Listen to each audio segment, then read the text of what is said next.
Hello friends of the electrified charging fun and welcome to Speicher Elektrisiert Electrified Speicher, your channel all around Skoda's e-mobility. I am here in the headquarters of Skoda in the Lorraine and Clement campus, basically for one very important thing. And I will walk through that door right now to give a little presentation to the so-called Vorstandsausschuss customer, or basically board committee customer.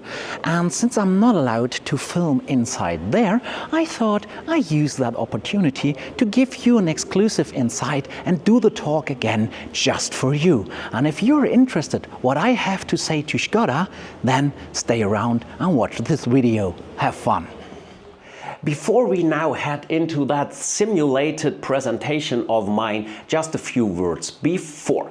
You will see the original presentation I also showed at the VHC. And the VHC was done in English, so basically you will see an English presentation, but I cannot reproduce it a perfect 100% word by word, because the whole presentation was done by me free, so I did not use any notes or stuff like that. I had them, but I did not use them, but I tried to get as close as possible. And also, you need to understand that I cannot simulate the professionalism of that room. Well, they had everything. They had an editor's room. They had professional audio, professional video. That was really top class, and you have to take my home office for that with a mediocre beamer. But I want to produce a bit of that feeling. So there's no green screen therefore, so a real presentation. Before we now head in, you will see within there were the complete members of the board, so basically the CEO Klaus Zellmer, then there was Martin Jahn, head of marketing and sales, there was Carsten Schnake, which is the head of procurement, then we had Andreas Dick, who is there responsible for logistics and production, we've got Dr. Johannes Neft, which is the chief of technical development, then we've got Maren Greve, People and Culture, or HR, and Holger Peters, which is the CFO and also IT and legal. And with them about 20 to 30 other top managers and people in that room. And now let's start. Just two quick notes before we head directly into the presentation. If you hear the click of my mouse, that's because I don't have a professional presenter here at home. I have it at Mlada Boleslav. And of course, I do not have the same big stage to roam around, to gesture and to do everything I did in that presentation. So the liveliness of this is a bit less here in my home office than it was there on stage, but I think you can get the spirit and feeling as well. And now let's kick it. Hello everyone, and thanks for having me here in Mlada Boleslav at the Skoda headquarters and for the opportunity to talk about hired and fired, why the ENIAC does not get the job done. And I think it's good to know who is talking to you and why you should listen instead of scrolling through your smartphones, so please put them aside. My name is Matthias Speicher. I'm 45 years old and currently living in Switzerland.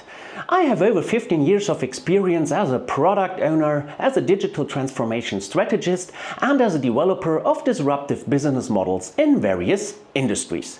But you might know me more from a side project of mine, which I do in my spare time, and that is Speicher Elektrisiert, my YouTube channel, and the smaller sub-channel Electrified Speicher. Both solely on your e-mobility. Yes, you heard that right. They are focusing on Skoda's e-mobility, so for the last 3 years solely on the Skoda ENIAC, and hopefully very soon also on the Skoda Elroq, but that depends on you if we find a simply clever way to make that happen. And to give you a reason to think about that, I'll show you some statistics of the last 90 days of both channels. So we've got around 4 million impressions, which led to 450,000 videos views by 205,000 viewers, of which 120,000 of them are unique.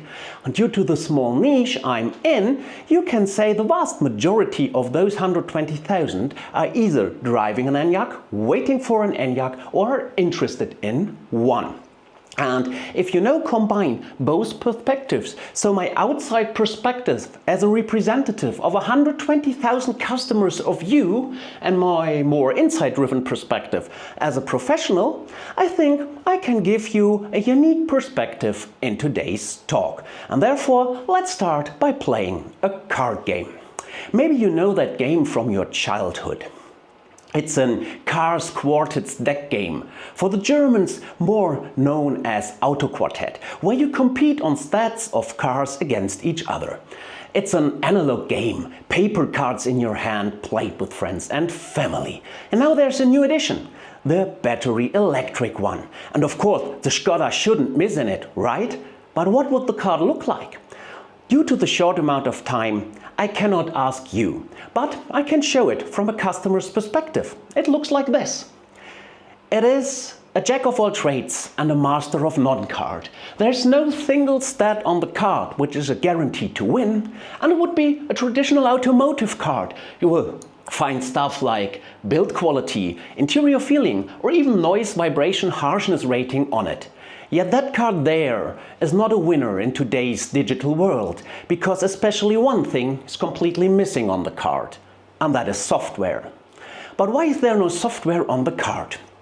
According to the EV satisfaction study done by Uscale earlier this year, well, you see here the prioritized needs for improvement given by the Skoda Enyaq drivers in that study.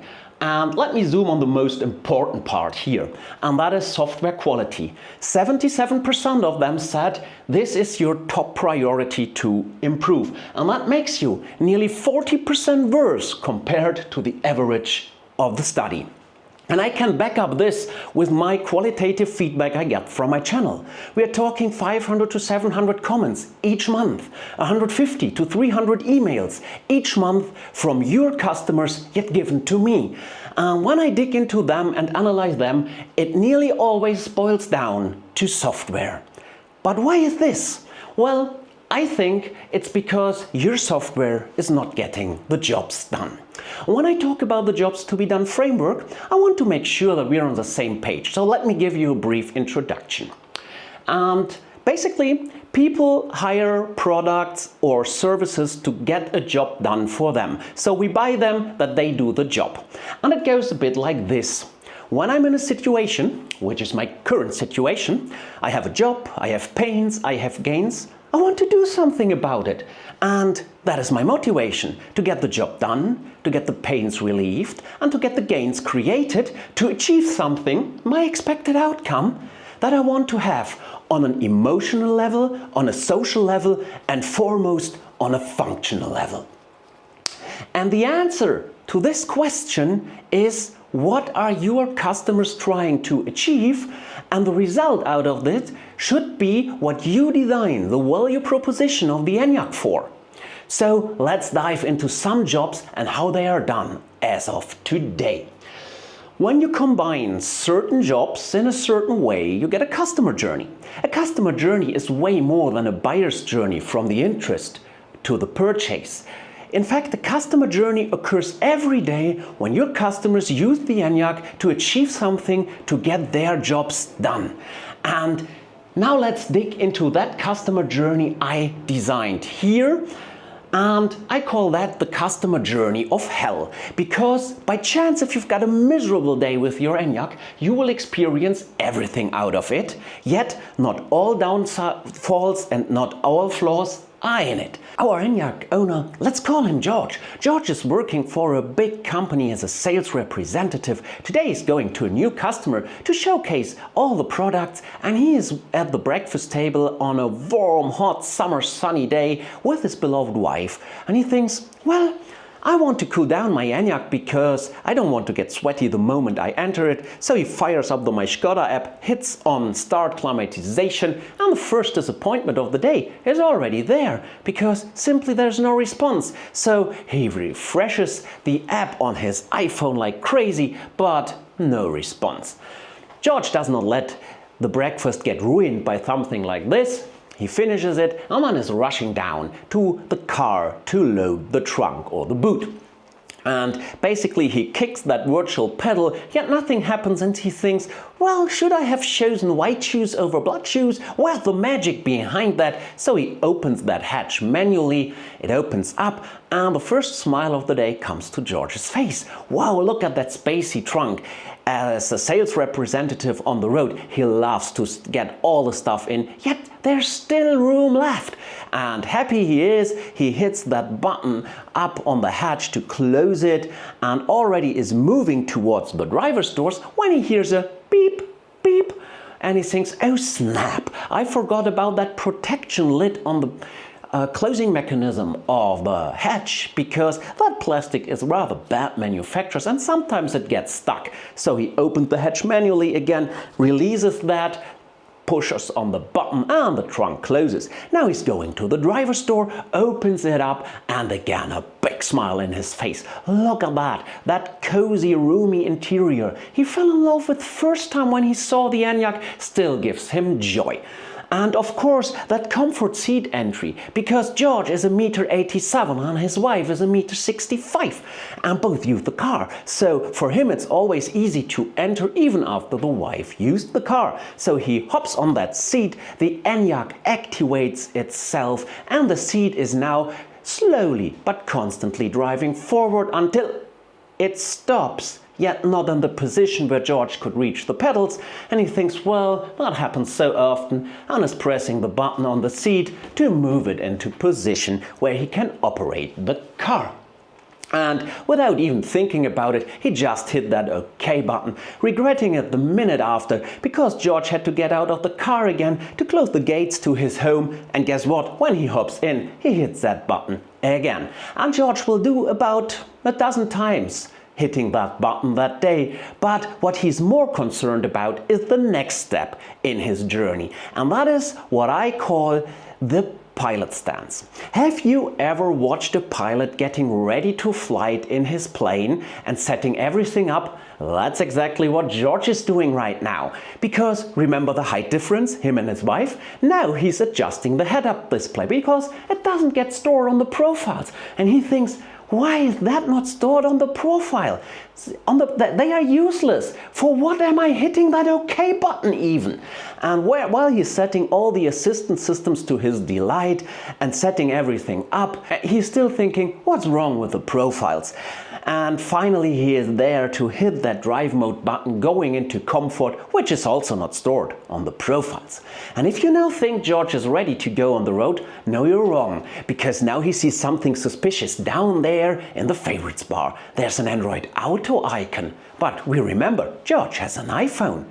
And then he thinks, this only happens to me when I'm in the car with my wife, because then the faster phone wins the connection race. And there's no easy way to switch between phones, nor can you set one as a preferred one. So the workaround is to set the phone that should not connect into flight mode. But then he sees it, there, his wife forgot his phone on the passenger seat. He grabs it, brings it to her in the house, and now can connect to Apple CarPlay. Why? Because he has to. He wants to listen to his favorite podcasts, he wants to listen to his playlists on Spotify, and later on he will even do route and charge planning with his phone. Talking about route and charge planning, that's what George is next up to, because now he's trying to enter the address to get to his customer. He's not using Laura for this, and if you drive a first generation Enyaq, you know why, because she simply more often does not understand you than she does. But George has a more modern one. He is a second generation Enyaq, and still no Laura, because if you talk to Laura in your own language only, she often understands you, transcribes everything perfect, and scrambles it around. Does not work. It's even worse if you have to talk in two languages, like I had to do when driving from Switzerland to Czech Republic. Starting in German and given a Czech address is a guarantee to fail in any language. German, English, Danish, Swedish, I don't know. You can combine them as you want, you will fail. So George is better off doing it manual. I don't go into the topic of why he's not using the My Skoda app. That leads too far off. It's another user experience and another user journey. After entering the address, he is already upset because he knows what happens next. Yes, there's a charge planning done, that's great, but it's wrong because his Enyaq wants to charge off the highway. at a Tesla supercharger. George does not want to charge off the highway, and George does not want to charge at a Tesla supercharger. His employee provided him with a company card from Ionity. And he had got a subscription, he wants to charge at Ionity. And even though you have the filter in the view, this is not applied to the route. So, and this goes with every CPO. You cannot set any preferred CPO. And in today's charging jungle, this is a huge pain for everyone, also for George, because now he has to do it manual. And doing manual charge planning is a lot of work, is a lot of hassle to find the right ones, and has a lot of shortcomings we talk about in a second. Because right now, George only wants to do one thing: hitting the road, because driving the Enyaq himself is pure joy for George. That acceleration, the dynamics, and also the regeneration. George loves electric driving, and driving himself gives him a lot of joy. And therefore now he's on the road, moving towards the highway, reaching it in Germany, and now unlimited speed. Yes, now George can make some time he already lost, hitting that pedal, going 150, and now he wants to ease himself a bit, activating the travel assist. And that's something he regrets 5 minutes later, because suddenly, still unlimited, the Enyaq thinks it's better to drive 80 and brakes. And that happens quite often, and in the same moment George reacts, speeding up again, and thinks, oh no, I forgot when I did the pilot stance to deactivate that. Because due to faulty or outdated map data and wrong road sign recognition, the Enyaq tends to brake where he shouldn't and to accelerate where he shouldn't. And this is not only inconvenient, that's a safety issue. I experienced it for myself on my way to Czech Republic, 700 kilometers, yet 37 wrong recognitions. And one was going 150, and the Enyaq thought directly with no prediction it is 40, slamming that brake. You stand no chance when a car is behind you. And this is with every Enyaq in every generation. And while George is already really upset, he thinks of the side assist, which more often cancels to switch the lane than switch it, and he thinks, for what is that good? Then a voice comes to his ear. It's Laura, telling him he won't make it to his own planned charger, so she put an additional one in. In that moment, George went enraged, and therefore he wants to hit on that stop button. But not before he explains us what the problem is. Because what George's problem now is, you already heard it, and the Enyaq put in an additional charger. Because the moment you make a charge stopover, a manual one, it becomes a normal stopover. And the normal stopover is mandatory for the Enyaq and gets not replaced. So basically what the Enyaq now did is putting a new charger in with a CPO the Enyaq thinks is good of, you have no influence on that, remember, and remove the charging from your manual stopover. That is the least thing any driver wants to have in that situation. And sometimes the Enyaq even puts chargers in 4 kilometers off the highway, whilst the better option would be directly at the highway. No one understands that. And in that moment, George slams on that stop button and uses his third-party provider for the charge and route planning. But don't worry, George knows his Enyaq, George knows his driving style, so he reaches his charger. And at that charging location, you have to move in with your car head first. It's an odd situation where the charger is behind you. And moving in head first, George wants some assistance from his car, but the front park sensors come up way too late, so he activates the manual, hitting on that park sensor button. But then he sees the park assistant, no camera image. So he hits a second button to get the image of the camera. Yet no alignment lines, so he hit the third button until he finally has the assistant he wants, only to see as the image turns to black, because occasionally the cameras are fade to black and come back 10 seconds later. But George knows how to drive, he parks, now he's hopping out of the car, moving over to that hatch to charge, hit on that hatch, and nothing happens. In that very moment, George panics because he heard from colleagues that sometimes the locking and open pin is broken and you cannot charge at all. But also he knows a very easy and small clever trick from Speicher elektrisiert, and that is close and open your Enyaq again. He does this taps again, and finally the hatch opens up. And at that very moment we want to leave George and his journey for himself, and also I want to give you a rest from that very deep and detailed feedback. Only that we will return to him later on, and please be reminded, this is only one out of many journeys customers have after purchase. I did not dig into any, I picked just one very prominent. And to go over that journey a bit more, let's zoom out from that journey again. And let's split then that journey into two major domains. And the first domain I want to talk about is the domain of traditional automotive. And when you revisit that journey of George, you will find only minor flaws in that domain, yet all the joy, remember the trunk, the interior, the driving of George comes from that domain.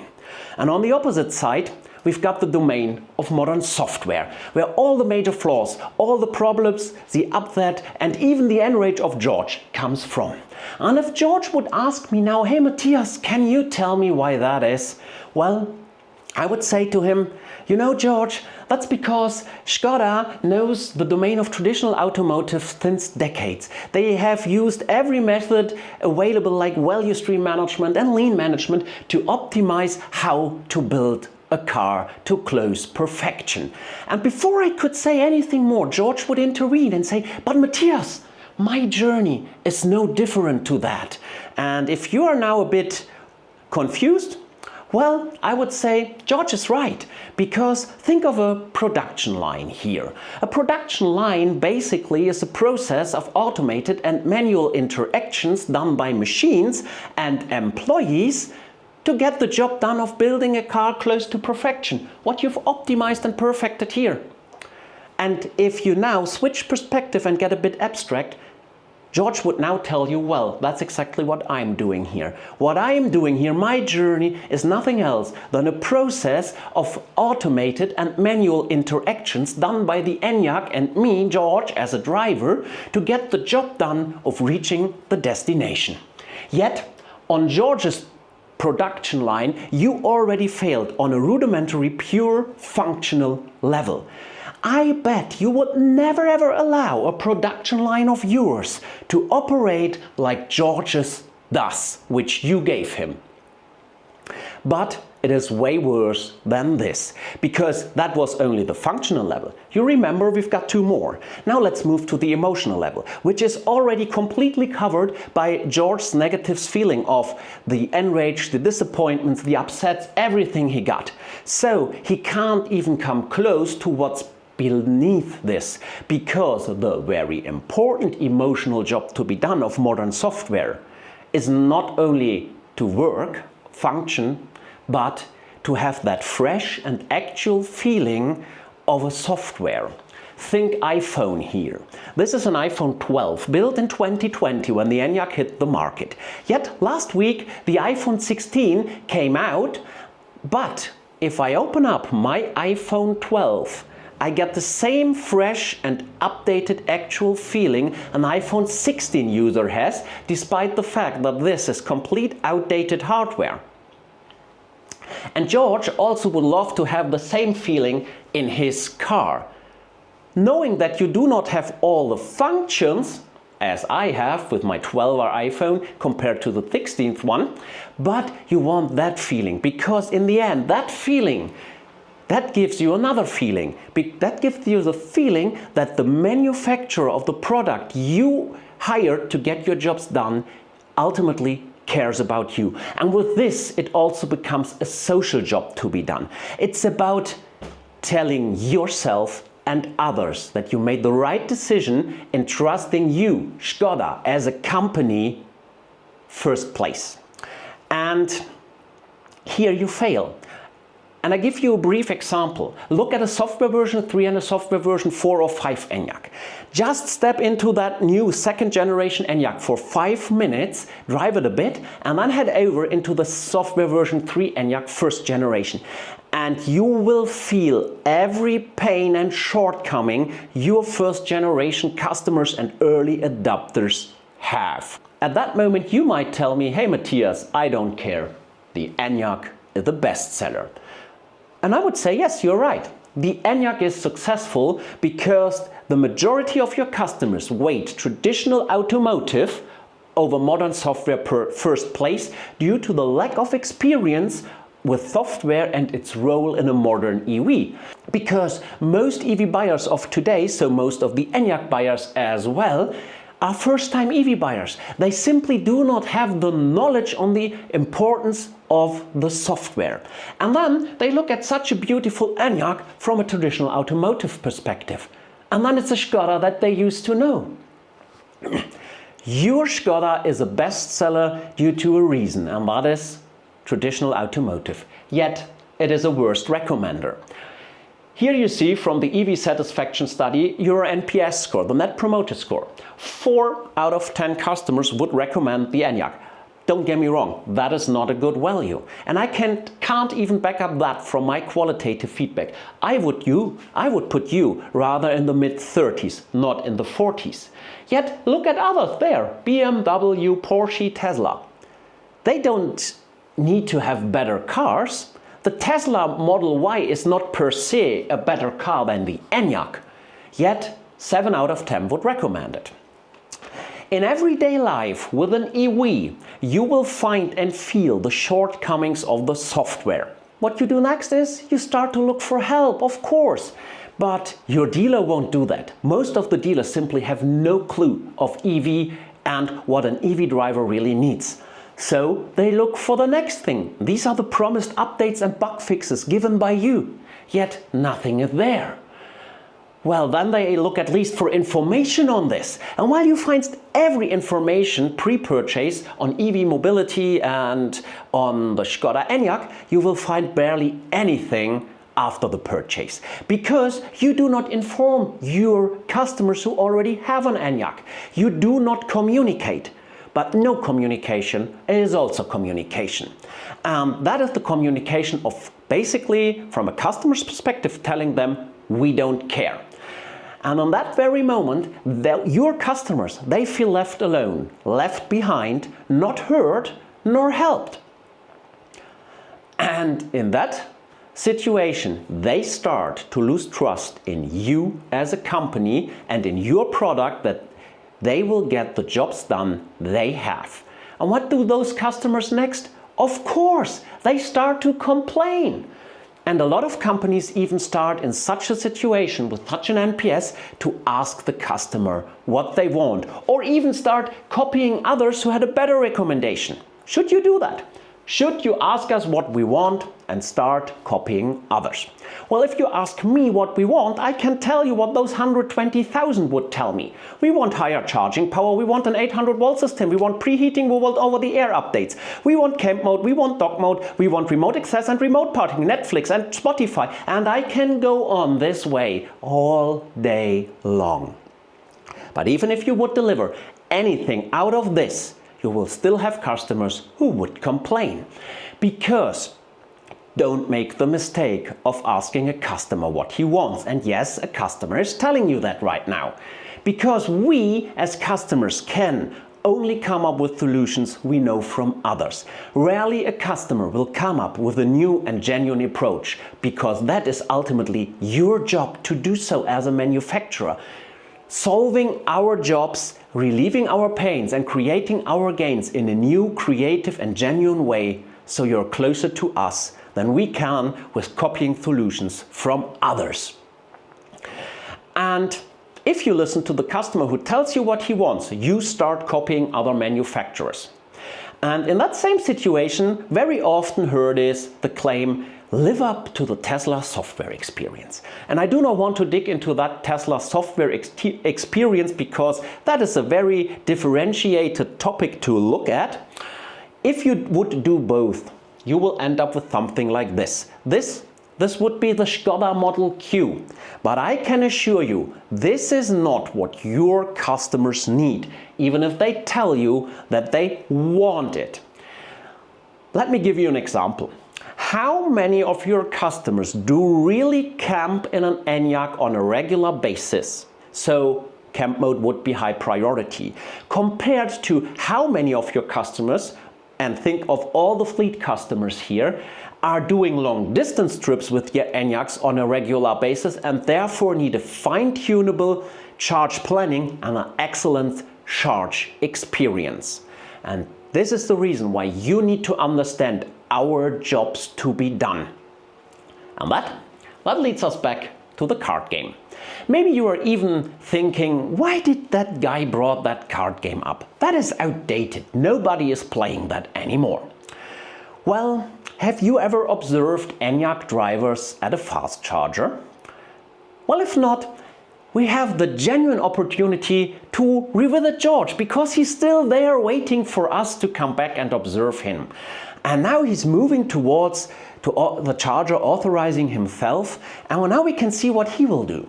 Well, he will stand there and look suspiciously to the right and suspiciously to the left to see who's next to him. And by chance that in George's perception these cars are better or even already had higher charging powers than he will ever get, George will head directly to the restrooms, not going into any conversation. And in that very moment, George played the card game. He decided to pass because he knew with his Enyaq card he would lose against the others.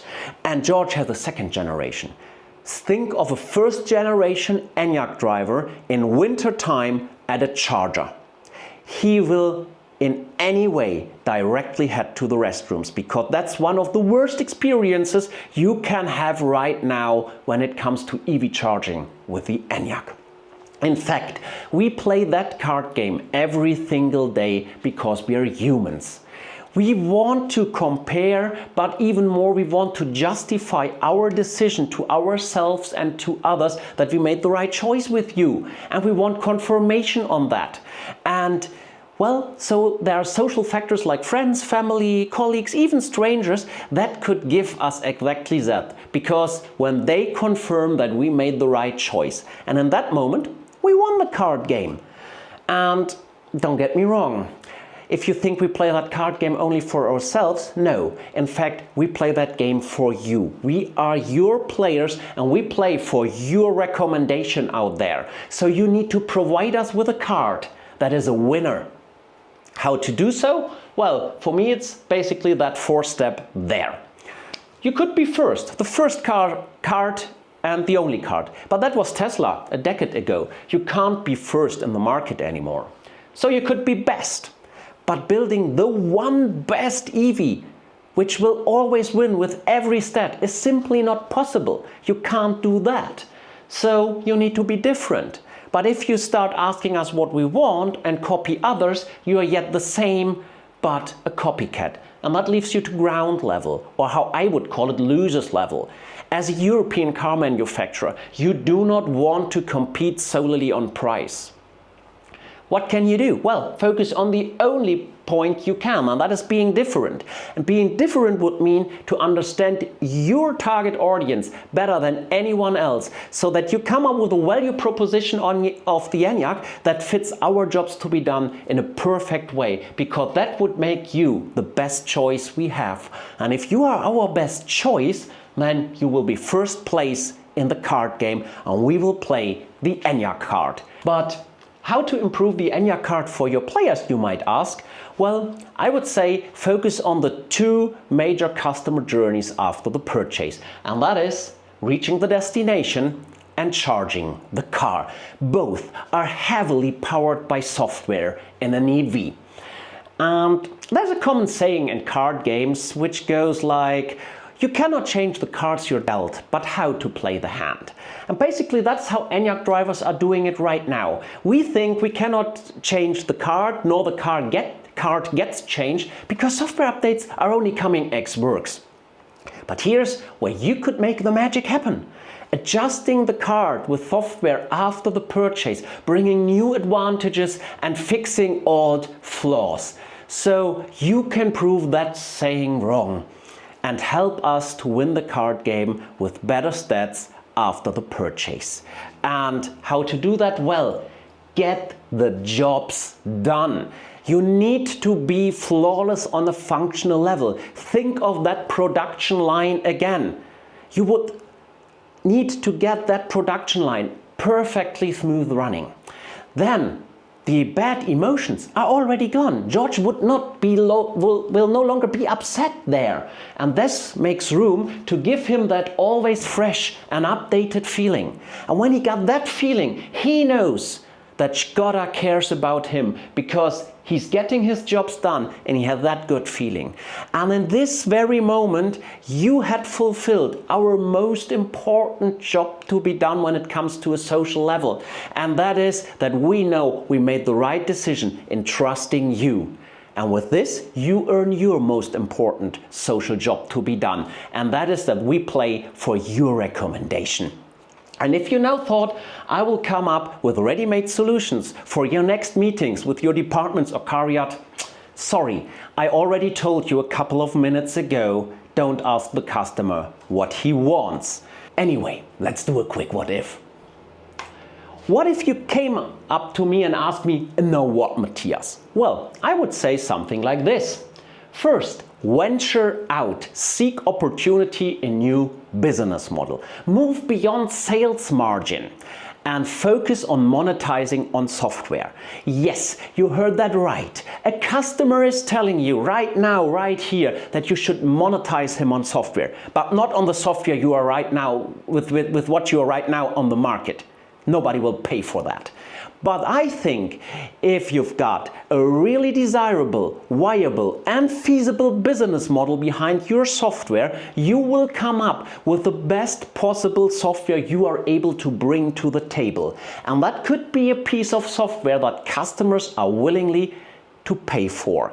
And I think here, let's take charge planning. Think of bringing a charge planning that always brings the right charger, so the right CPO, at the right time, with the right amenities, perfectly fitting my daily routine, even if it changes, and with no needed interaction from my side, powered by AI that's constantly learning to make it even better. And then also maybe coming up with the cheapest possible charging in that situation. I guarantee you there are a lot of customers who would pay at least a small recurring fee for that.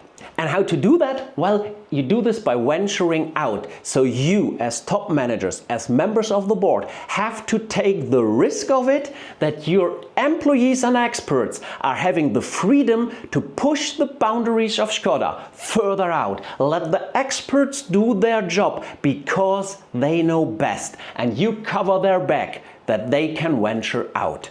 And how to? Well, explore and exploit and embrace the car's digital transformation. The Enyaq currently is not a digitally transformed car. It's a traditional car with software in it. Well, your in-car shop, your in-car apps, these are not digital business models. These are old business models yet digitized. Monetize clever on our jobs to be done, because our willingness to pay rises the better you relieve our pains, create our gains, and gets our jobs to be done. And therefore, you need to know your customers' needs. This is way more than KYC. That moves beyond it. Try to understand what we are trying to achieve.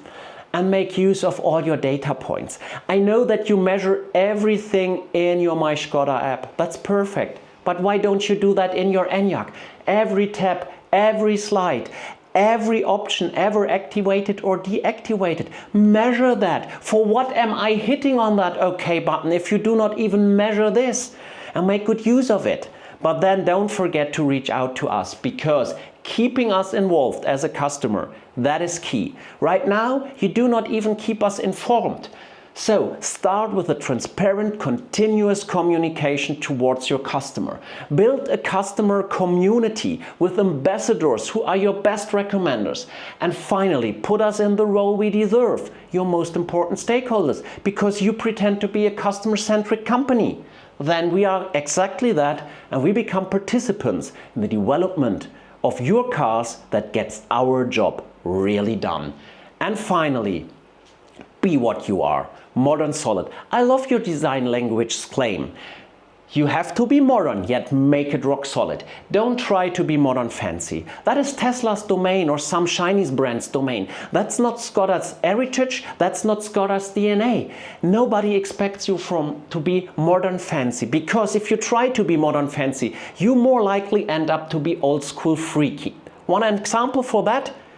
Do you really think you can sell us 10 colors for the ambient lighting in your in-car shop for money? Colors that were there before until you replaced them with other ones? I don't think so. Or another example would be, you really think it's smart to bring Tennis TV and Booking.com, according to Cariat this will come, into the ENIAC? Or my most prominent example, your Offers app. And don't get me wrong on this, the value proposition behind the Offers app is a perfectly fine one. Having a location-based discount for something in exactly the moment where I needed it the most is a real good business case. Yet your implementation right now is so old school freaky. Stop it. Come up with new genuine solutions that are really within your brand's DNA, and that is simply clever. And if you only want one key takeaway from today's presentation, this would be it.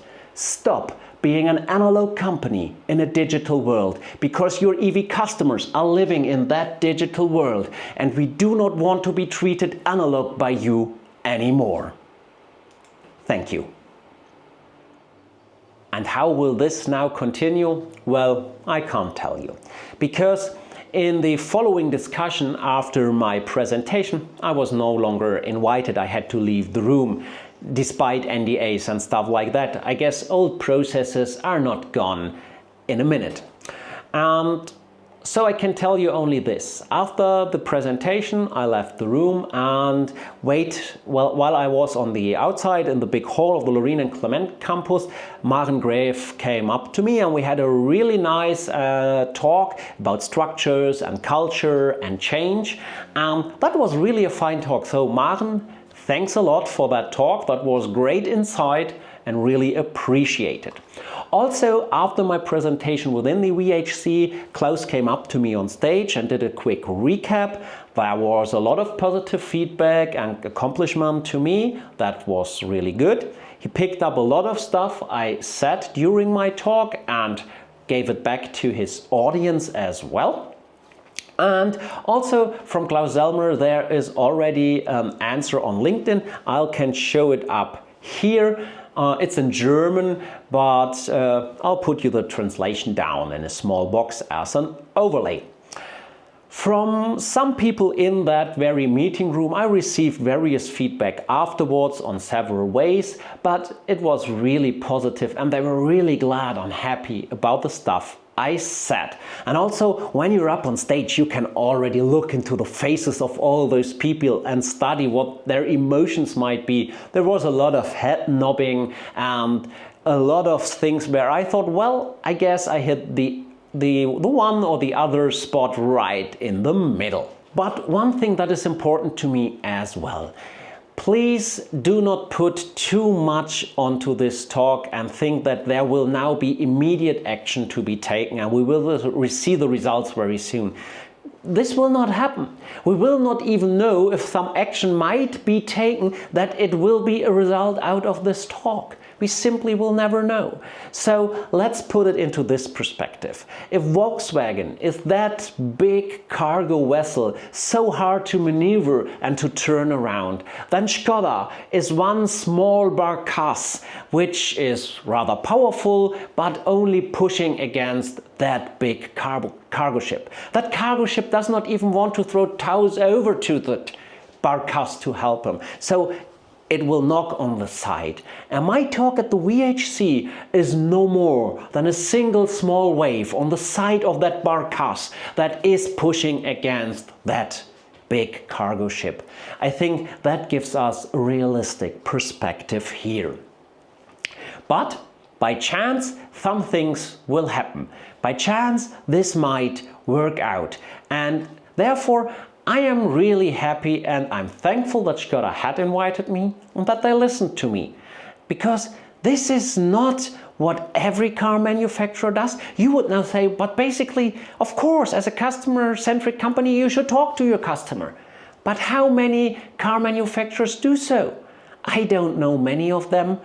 I know one, and that's not sitting in Wolfsburg, and that is NIO. They do the same, quite intense, and that's good. And Skoda now started with that. Well, that's the beginning, and I think it was a really good move, and therefore I am thankful. Now it's up to you. Let's start a discussion. What did you think? Did I make good use out of the 30 minutes I had with the members of the board? Did I show them the right stuff in your opinion? Or would you have came up with something different? Would you talk about different stuff, show different stuff to them? Write me in the comments. Let's discuss. And do you think that Skoda will give a reaction to this? Do you think there will be something, or was it senseless and didn't help at all? Down in the comments. I am really happy to discuss with you. And please like the video if you liked the video. And since you're already here, don't forget to subscribe, because that helps me a lot to grow this channel for more attention for the complete community. Also, if you're into rather long videos, this one here might be for you. It's on the same topic, yet from a complete different perspective. And if you think, no, that's enough of these long videos, then you might be interested in my travel to Mlada Boleslav. You find that video up here, so have a watch. And then I hope we see each other in the next video, and until then, stay full of energy.